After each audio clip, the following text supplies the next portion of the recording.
Fotoğrafta gördüğünüz Christy Mirak, dünyanın en kutsal mesleklerinden olan öğretmenlik mesleğine yeni başlamıştı. Hayat dolu, gözlerinin içi gülen bu kadın, Noel haftasında okuluna, öğrencilerine gidemedi. Gerçeklerin ortaya çıkması için, acılı ailesinin, ne yazık ki 29 yıl beklemesi gerekecekti. Bir YouTube klasiği olarak, kanala abone olup, videoyu beğenmeyi unutmayın. Amerika Birleşik Devletleri'nin, Pensilvanya eyaletinde yer alan Shamokin'deyiz. Christy Mirak, 3 Kasım 1967 tarihinde, 7.000 nüfuslu bu küçük ilçede doğdu. Anne babası, erkek kardeşi ve kız kardeşiyle birlikte güzel bir çocukluk geçirdi. Ailesi ve arkadaşları, yaşama sevincini gözlerinden okuyabileceğiniz ve girdiği her ortamı eğlendirme yeteneğine sahip olan Christy'ye bayılırdı.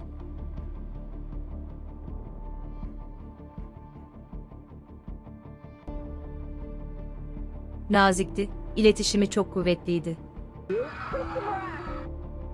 Christy çocukluğundan beri öğretmen olmayı hayal etti, çocukları çok seviyordu ve bu yüzden hayalini gerçekleştirmeyi başardığında ailesi ve arkadaşları için sürpriz olmadı.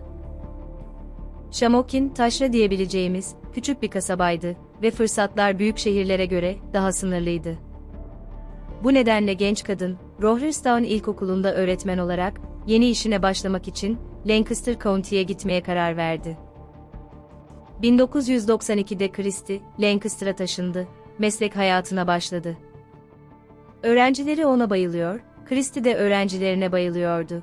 Çocukluğundan beri hayalini kurduğu mesleğin hakkını tam anlamıyla veriyordu. Ancak bütün bunların aniden sona ereceğini kimse tahmin edemezdi. 20 Aralık 1992 tarihi, Noel tatili öncesi, okulun son günlerinden biriydi. Bu sebeple Christy, öğrencilerine hediyeler aldı. Onları mutlu etmek, yüzlerindeki gülümsemenin sebebi olabilmek için, her öğretmenin yapması gerekeni yaptı. O sabah 5:30 civarında uyandı, kahvaltı yapmak için aşağı indi ve televizyonda, o günün haberlerini seyretmeye başladı. Kahvaltısını yaptıktan sonra hazırlanıp, evden çıkacaktı. Saat 8'de öğretmenler, Rohrerstown İlköğretim Okulu'nda, sınıflarında yerlerini aldılar ama Christy ortalıkta yoktu. Öğrenciler sabırsızlıkla öğretmenlerini bekliyor, ellerinde hediyelerle gelmesi gerektiğini biliyorlardı. Ancak dakikalar geçtikçe, onun gelmeyecek olmasını düşünmeye, endişe etmeye başladılar. Aynı endişe, okul müdürü, Harry Goodman için de geçerliydi. Christy okula hep zamanında gelir, gelemeyecek olsa önceden kesin haber verirdi. Harry, iyi olduğundan emin olmak için onu aramaya karar verdi. Ancak ona ulaşmak için 5 kez denemesine rağmen, çağrıları her seferinde cevapsız kaldı. Harry, genç kadının yokluğunun nedenlerini düşünmeye başladı, yolda kalmış olabilirdi, ailesinden haber almış, memleketi Shamokin'e gitmesini gerektirecek bir durum yaşanmış olabilirdi. Bunun üzerine Christy'nin annesine ulaştı, kızının nerede olduğunu sordu. Ancak annesi de bilmiyordu. Christy ile sabah iletişime geçmemişlerdi. Memleketine dönmesini gerektirecek bir durumda yoktu. Harry paltosunu giydi, arabasına atladı ve Christy'nin evine doğru arabasını sürmeye başladı. Müdür, genç kadının evine geldiğinde, arabasının hala otoparkta olduğunu fark etti. Yani arabası buradaysa, Christy de evde olması gerekiyordu. Harry evin kapısına doğru yürümeye başladı ve garip bir şekilde, kapı aralıktı, Christy diye seslendi, ancak cevap alamadı. Odaya girdiğinde ise, endişelerinin boşa olmadığını gösteren bir sahneyle karşılaştı. Christy'nin özenle sarılmış hediyeleri, odanın her tarafına dağılmıştı. Hızla salona gitti ve ne yazık ki, genç kadının cansız bedeniyle karşılaştı. Gördükleri karşısında şoka uğrayan Harry, hemen Christy'nin komşusuna koştu, birlikte 911'i aradılar. Ambulans ve polis hemen olay yerine geldi. Genç kadın için maalesef artık çok geçti, çoktan hayatını kaybetmişti. Müfettişler olay yerini gözlemledi ve Christy'nin üzerinde paltosu, eldivenleri olduğunu, Ancak öte yandan, pantolonu ve ayakkabılarının çıkarılıp, yanına koyulduğunu fark ettiler. Kurbanın vücudunda, boynunda boğulma izleri de dahil olmak üzere, çok sayıda morluk vardı ve kadın şiddetli bir şekilde dövülmüştü. Ancak kesin karar için, adli tabibin onayını beklemeleri gerekecekti. Christie'nin cesedi otopsiye gönderilirken, polis olay yerini incelemeye devam ediyordu. Olay yerinde bir kesme tahtası fark ettiler ve hemen bunun Christie tarafından, kendini savunmak için kullanıldığını düşündüler. Polislerin düşüncesine göre Christie kendini savunamadı ve faili onu kaptı, sonra Christie'yi darp etmeye başladı. Salonda herhangi bir kavga izi yoktu, özellikle girişte, koridorda kavga çıkmış gibi görünüyordu. Kapıda da ayakkabı izleri vardı, sanki mücadele etmek istercesine, biri ayağını kapıya dayamış gibiydi. Ancak her şeyden önce, izinsiz girildiğine dair bir kanıt yoktu. Christie saldırganı tanıyordu ve onu içeri aldı ya da kapıyı açtığında, saldırgan bu fırsatı değerlendirerek, zorla içeri girdi. Parmak izleri, odadaki kan damlaları ve diğer kanıtları toplayan polisler, olay yerinden ayrıldı. Otopsi sonuçları geldiğinde, Christie'nin ölümü hakkında daha fazla bilgiye sahip olacaklardı. Boynunda, göğsünde, sırtında ve yüzünde çok fazla morluk vardı. Ama en büyük morluklar, yüzünde ve boynundaydı. Kırık dişleri ve çenesinden anlaşılabileceği gibi, yüzüne defalarca bir cisimle vurulmuştu.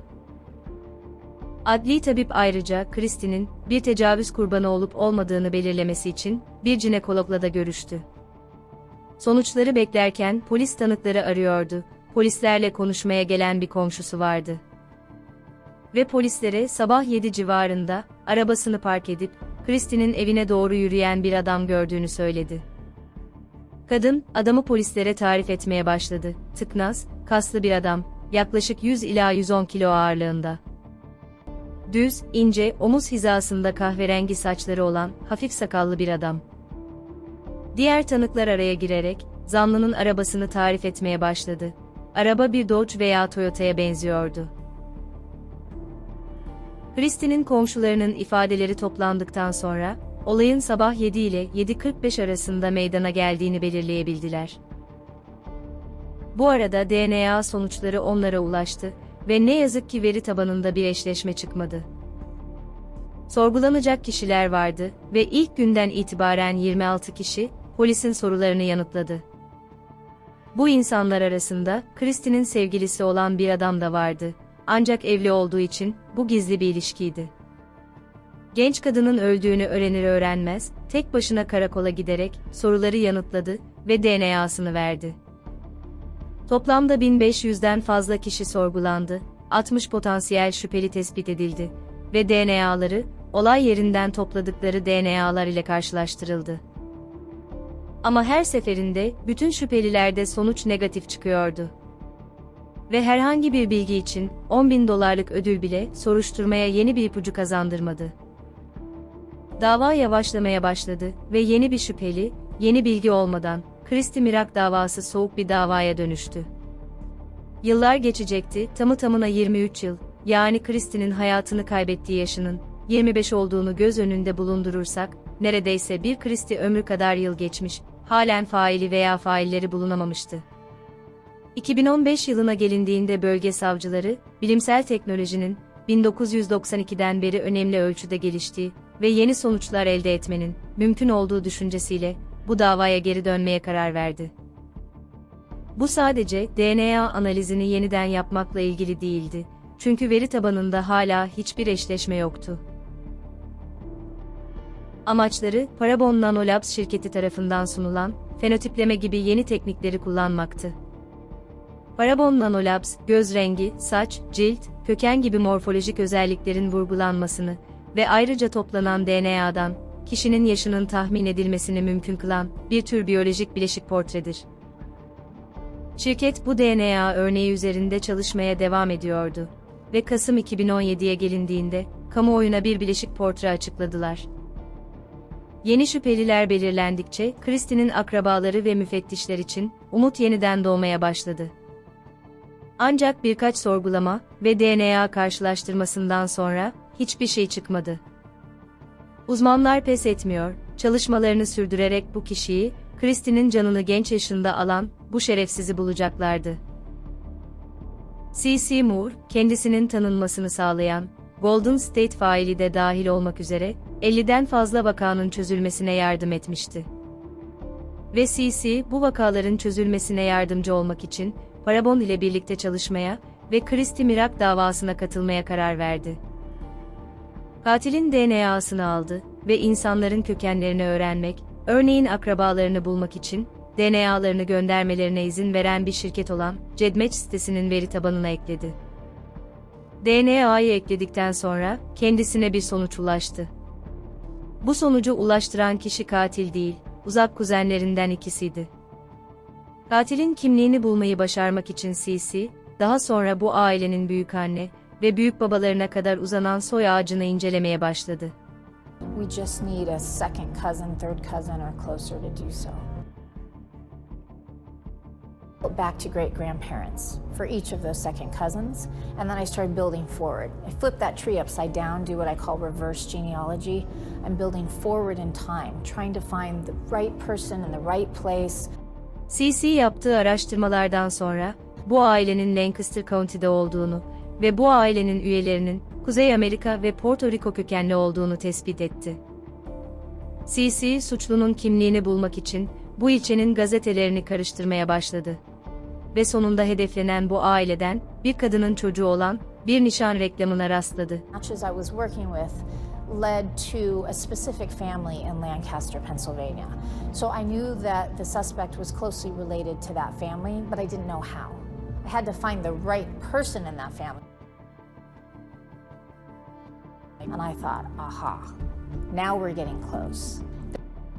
Artık gerçek bir ipucuna sahiplerdi ve Porto Rico kökenli olduğunu iddia ettiği bu adamla bir röportaj bulmayı başardılar. Bu bilgiyi okur okumaz, C.C. suçluyu bulduğuna ikna olmuştu. Bu adamın adı ise Raymond Rowe'du. Yetkililer gelişmelerden haberdar oldu ve bu adam hakkında bilgi toplamaya başladılar. Uzun yıllar Lancaster County'de yaşamış, burada DJ Freeze adı altında, küçük bir DJ olarak ün kazanmıştı. Yerel etkinliklere ve düğünlere katılıyordu, birkaç kez evlenmişti ve çocuğu vardı. Artık şüphelinin kimliğine sahip olduklarına göre, tutuklama işlemine geçmeden önce, gerçekten o olduğundan emin olmak için, DNA'sını karşılaştırmak gerekiyordu. Ve bunun için, polis kusursuz planını yapmaya başladı. Raymond'ın DNA'sını içeren bir nesneye ulaşmayı amaçlıyorlardı ve bunu, Raymond'ın katılacağı bir etkinlik sırasında başaracaklardı. Çöpe attığı bir şişe ve suyu tespit eden polisler, hemen çöpten geri aldı ve analiz için laboratuvara gönderildi. Laboratuvardan onay gecikmedi, Raymond ve katil aynı DNA'ya sahipti. 1992'de Christie'ye saldıran bu kişi, sonunda bulunmuştu. Sorgusu sırasında tahmin edebileceğiniz gibi, inkar yoluna gitti, suçla hiçbir ilişkisi olmadığını söyledi ama avukatıyla görüşünce fikrini değiştirdi. Ve Christie'nin faili olduğunu itiraf etti. Ocak 2019'da yapılan duruşmasında Raymond, kasıtlı cinayet ve tecavüz suçunu kabul etti. Christie'nin ailesi onunla yüzleşti. Kardeşi Vince Mirak ise, Christie'nin yıllar sonra bulunan faili hakkında konuştu. Modern teknoloji olmasaydı, muhtemelen Lancaster'da kalır ve şöhretinin tadını çıkarırdın. Ama hepsinden önemlisi, bizim Christie'mizi aldın. Sana sormam gereken soru var, neden yaptın?